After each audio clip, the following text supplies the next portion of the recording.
માંડવી તાલુકા ફળ અને શાકભાજી વેચાણ કરતી મંડળીની 38મી સાધારણ સભા કૃષિ મંગલ હોલ ખાતે સંપન્ન થઈ। સંસ્થાનો ચોખ્ખો નફો ₹3,03,258 થયો છે તેમજ સભાસદોને 20% આપવાનો ઠરાવ કર્યો છે।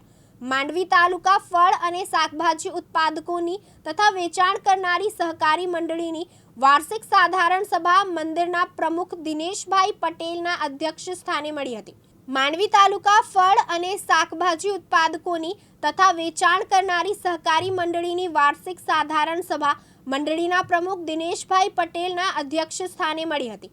મંડળીના પ્રમુખ દિનેશભાઈએ શાબ્દિક સ્વાગત કર્યું હતું। ત્યારબાદ અમદાવાદ પ્લેન ક્રેશ થતા નામી અનામી મૃતકોને શ્રદ્ધાંજલિ આપી 2 મિનિટ મૌન પાડ્યું હતું। સંસ્થાના માનદ મંત્રી કનુભાઈ પટેલે એજન્ડા પરના તમામ કામોનું વાંચન કર્યું હતું।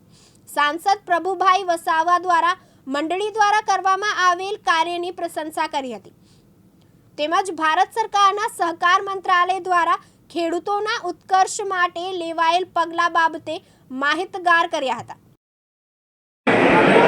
દિનેશભાઈ પટેલ માંડવી તાલુકા ફળ અને શાકભાજી ઉત્પાદક સહકારી મંડળી લિમિટેડ માંડવી પ્રમુખ તરીકે છેલ્લા 7.5 વર્ષથી વહીવટ કરું છું।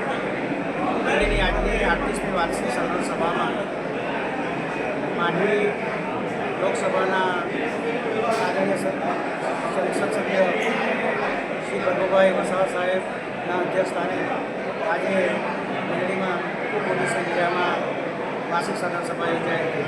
તેમાં એજન્ડાના તમામ કામો પૂર્ણ કરવામાં આવ્યા હતા। સૌ સભાસદોએ સાથ અને સહકાર આપવાની પ્રેરણા કરી છે, જેને કારણે આ મંડળી ઉત્તરોત્તર પ્રગતિ કરે એવી આપ સૌ સભાસદો પાસે અને મંડળી વતી આશા રાખું છું। ઈશ્વરભાઈ સોલંકી, દિવ્યાંગ ન્યૂઝ, માંડવી।